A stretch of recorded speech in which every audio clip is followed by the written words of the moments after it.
Hello guys, this is Abby from Witchcraft Criminal History. How are you doing today? Hopefully you're doing well. We're doing another crime video. Yay! This is on an unsolved case, so we'll be putting Crime Stopper's phone number down below. Because this is one case which I actually just quite recently, learned. And it is in my own country, in Australia. And actually these crimes were committed a bit close for comfort, to say the least. But to say the least, I've got a lot of things to discuss about this particular crime because this criminal is a serial sex offender. He has supposedly killed one person. However, I've got my sincere doubts with that, and I will be discussing the reason why I sincerely doubt it, even though a lot of law enforcement pretty much got tunnel vision and say, yeah, this is a victim of Mr. Cruel. I doubt it, and I'll be discussing that, later on on this channel, and I will also be putting up some photos of the victims, and you can see what I'm talking about. Okay. Mr. Cruel is an Australian serial pedophile. In the 80s and 1990s, right up to 1991, he was quite infamous and quite famous for breaking into people's houses, either sexually assaulting young teenage girls or abducting them altogether. To this date, this perpetrator has never been identified. There are suspects, and like I said, they haven't identified who this person is. Let's talk about his crimes. On the 22nd of August 1987, in Lower Plenty, a man broke into a family home at 4 in the morning. He was armed with a knife and a gun. He bounded the parents and locked them in the wardrobe. And he also tied up the son as well to his bed. While he done that, he sexually assaulted the 11-year-old girl. And while he was doing this, before he committed these crimes, he cut the phone lines. Which does remind me of another crime, but different country. His next crime was on the 27th of December 1988 in Ringwood, where he broke into someone's house once again at a very similar time at 5:30 in the morning. So this perpetrator likes getting up early in the morning. He was armed with a knife and once again with a small handgun. And he did the same thing. He broke in there, tied the parents up, but this time he actually demanded money, and he actually abducted their 10-year-old daughter. Her name was Sharon Wills, and he abducted her. He covered her eyes and put a ball gag in her mouth so she couldn't scream while he abducted her. She was one of the fortunate ones. She was released 18 hours later on the grounds of Bayswater High School. On the 3rd of July 1990, it was his next attack in Canterbury. He broke into the house at 11:30 at night. He tied up 13-year-old Nicola Linz. He placed tape over her eyes, disabled the phones, and searched for money. He then drove her to another house. He molested this child, and then he released her once again, fully covered at a substation in South Korea. I think that'd be like a power station. Carmen Chan was 13 years of age, and she was abducted from her home in Templestowe on the night of the 13th of April 1991. Carmen Chan herself was babysitting. As I said, she was babysitting for her parents because her parents owned a Chinese restaurant and they were working, and it was her responsibility to look after her younger siblings. With this case, the other siblings saw a man with a balaclava wearing a knife. They forced the Chan sisters, into a wardrobe and fleeing with Carmen. Before leaving, he sprayed painted Asian drug deal payback and more to come on their vehicle in the front yard. The police have, had speculated that they did this to get them off the trail. Subsequently, there was a big outcry. This was pretty much the crime of the century over in Australia. No one knew what happened to her. And she, unlike the other victims,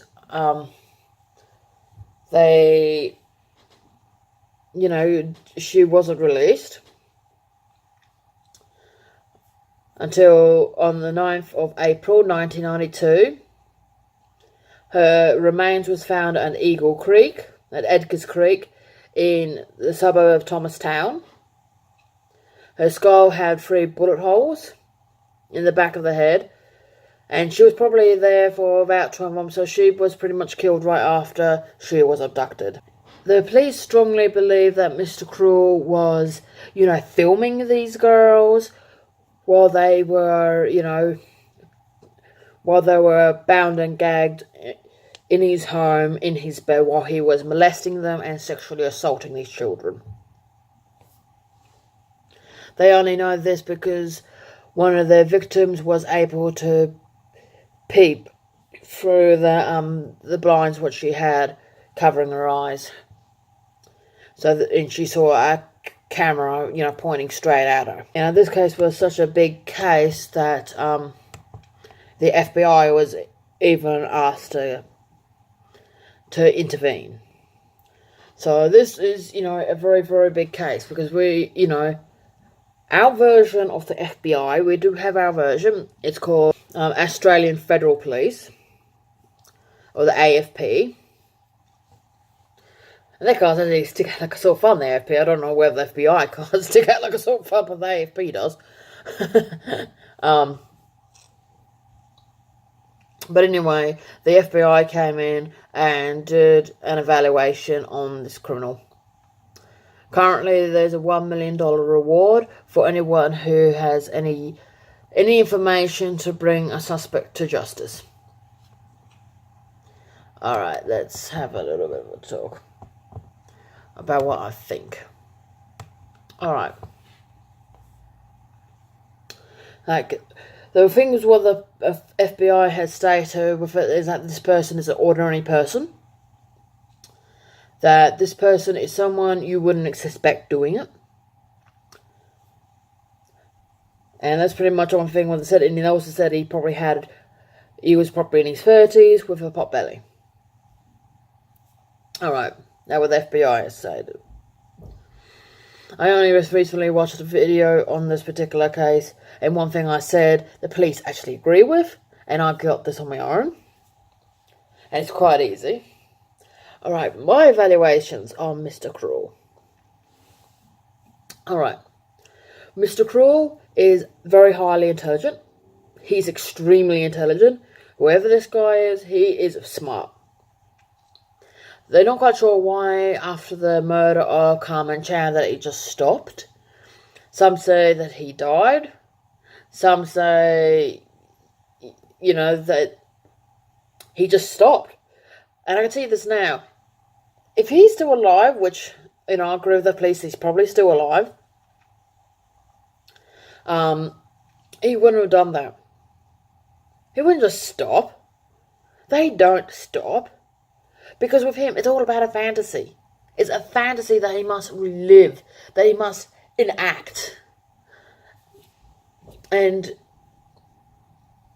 because of that, he has to enact this fantasy, and you cannot quieten the fantasy, for starters. I personally think that he got a little bit too hot underneath the collar. I reckon he probably was frightened off. Whether or not he did kill Carmen Chan. I don't think he did commit, the crime with Carmen Chan. And, I will discuss that. But regardless, I think he got scared and I think he moved. I don't think he stopped. Oh, no, I don't think he stopped. And there's, a lot of connections with this particular case. There are suspects. Well, there's a suspect, I think it's in New South Wales, apparently. He is a lecturer at a university. And that's dealing with the arts. He was an arts lecturer. And he had a history of of sexually assaulting girls with a knife. So he did have history, so he was one of the suspects. But for starters, let's go, look at the facts. Like I said, Mr. Cruel, he's highly intelligent and he's very, very organised. So he will be an organised sex offender. He has either got family in the police or he is in law enforcement. So there's a law enforcement connection. And the reason for that is because with every single one of these crimes, every single one of them, there was zero, and I mean zero evidence left behind. None. The only evidence they got is from eyewitness. There was no DNA evidence, no fibre evidence, none of that. Absolutely none of that. And that's how cautious this guy was. He went in there at a time when he knew there would be less people around, when he abducted these girls. And he abducted them, he released them at the similar times when he knew he wasn't going to get seen. And even when he released them, these children were apparently in garbage bags, so they couldn't see what was going on. So they didn't see anything. They didn't see the inside of his car. They can't even describe his car. And only one brave little girl was able to peep through the blindfold. So this guy is definitely forensically aware. Even in the 1990s, he was aware. He was aware of all of it. So that leads me to believe that this guy has something to do with law enforcement. Either he's in law enforcement or he's got somebody in the family dealing with law enforcement, somebody very close to him. Also with Mr. Cruel. With him, with his psychological profile, he would also be very, very interested in masks. And what I mean by that, I not mean him wearing a balaclava and looking like a bandit. I'm not talking about that. I mean his overall demeanour. Serial offenders have masks. They all do. No matter if it's Ted Bundy or Gary Ridgway, there's always a mask. You have the mask of the family guy, the guy who's really, really friendly, a person who you would trust your life with or trust your children with, someone you wouldn't suspect, and someone who you would think, wouldn't harm a fly in their entire life. You wouldn't suspect that, let alone them being responsible for a crime of this magnitude. So, as the FBI said, this is your next door neighbour, and I agree with the FBI at 100%. This guy is your next door neighbour. So yeah, and that's what the thing. And the one thing with serial offenders as well is serial offenders have a type. Every single one of Mr. Cruel's victims were white, with the exception of Carmen Chan. Carmen Chan was Asian, and I think she was actually Vietnamese. So she, out of the victimology, she sticks out like a sore thumb. Even though her abduction was similar to the other girls and to the other crimes, she doesn't match Mr. Cruel's victimology. That being said, if Carmen Chan was a victim of Mr. Cruel, there is a possibility that he was responsible for it. There is a chance. Then, because he was making pedophile pornography, or pedophilia pornography, that he could have been part of a group. Because that's the only thing I can think of. If he was responsible for Carmen Chan's abduction and murder, then he would have been working with someone else, or doing it for somebody else. Because Mr. Cruel wasn't interested or wasn't into Asian girls. It's not his victim type. You know, he was interested in white girls, not Asian girls. It would be no different if he decided to take an Indigenous Australian child. It would still stick out like a sore thumb. It's not his victimology. It's not his victim type. And this also leads me to believe that this person is white. This is a white male. We're not looking for an Asian man. We're not talking about anything like that. They also said that because of the graffiti which was on the car of Carmen Chan, that it was to elude the police, to give the police a false lead, or lead in a different direction. Is that true? Maybe. It's very, very possible for it. But once again, you know, if it is to do with Mr. Cruel, like I said, he would only abduct Carmen Chan if he was filming it for someone else. Because he's not interested in Asian girls. If Carmen Chan, let's say, if Carmen wasn't for a different race, let's say we call her like Carmen Smith. If Carmen Smith was a white girl, then yes, she does match his victimology, and yes, that is his type of girl. But she isn't.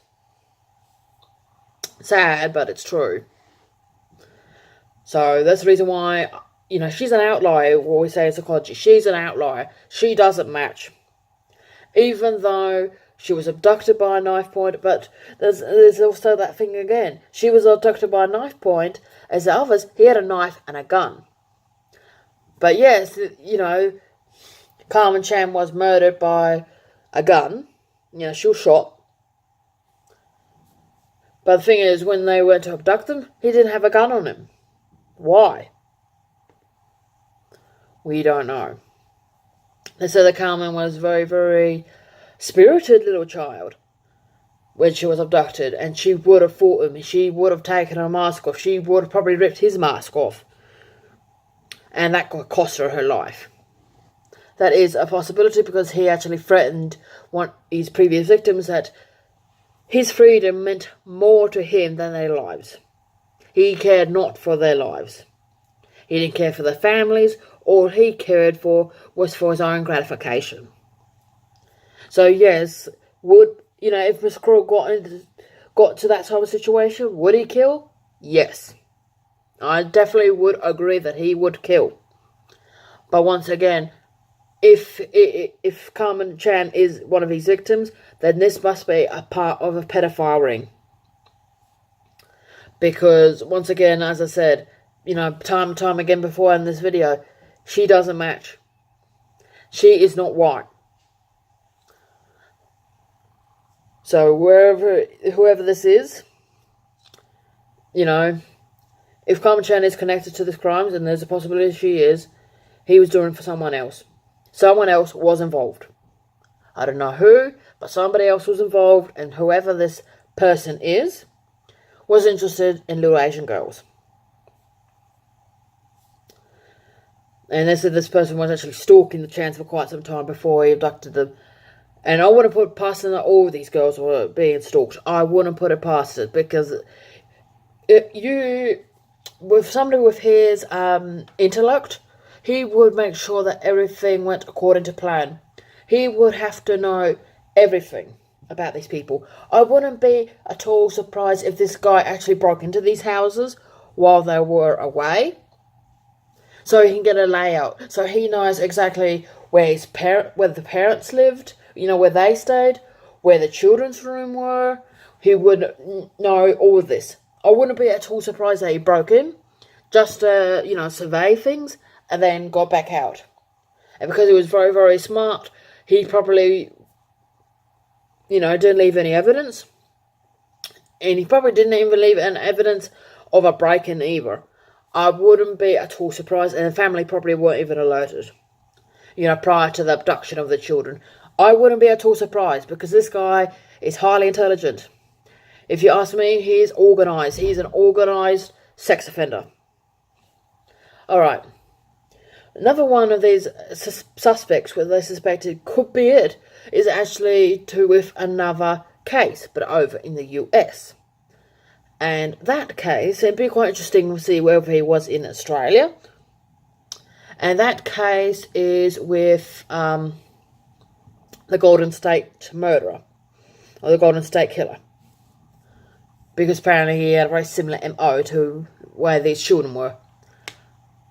But once again, was he in Australia during the 80s to the 90s? Was he? And you could easily speculate that, you could easily see where he's been, because he would have to have passports. Passports just like this. He would have to have a passport. He would have... there would have been documentations. And I think coming into Australia, he would have had to have a visa.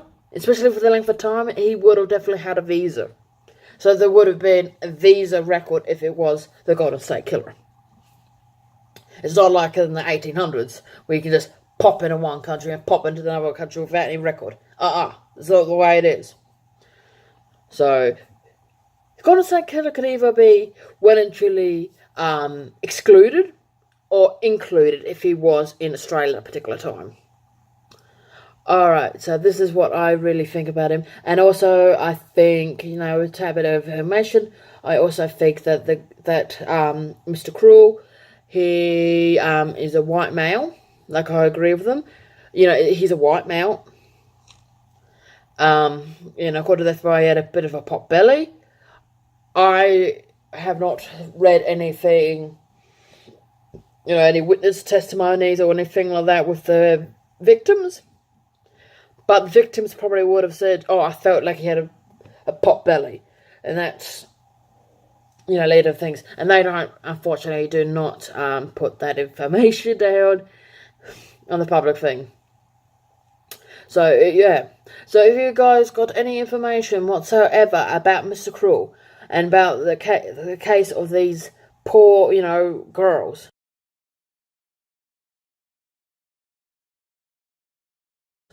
who were abducted, who were sexually assaulted, or the one where he, just broke in and sexually assaulted, girls in their own home. So if you know anything about these guys, about these victims, about the murder of Carmen Chan, whether or not you think he is Mr. Cruel or not, any information you have, please pass to Crime Stoppers. Crime Stoppers' phone number is down below. And I will also put Crime Stoppers' website down there as well, in case if you are calling from another country. Because, like I said, these people move, and I would have put it past Mr. Cruel for moving. I wouldn't put it past, I actually bet he moved. But whether he moved to another state or another country, I do not know. But I definitely think he probably has moved. And this crime is about over 25 years old. So it's be about nearly,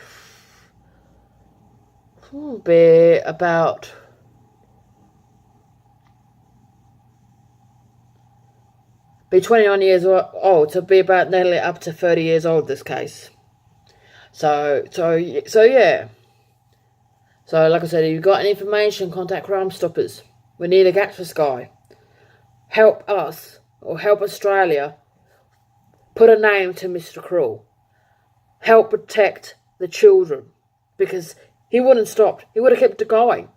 If you got any suspects who was in Melbourne at that particular time, contact Crime Stoppers.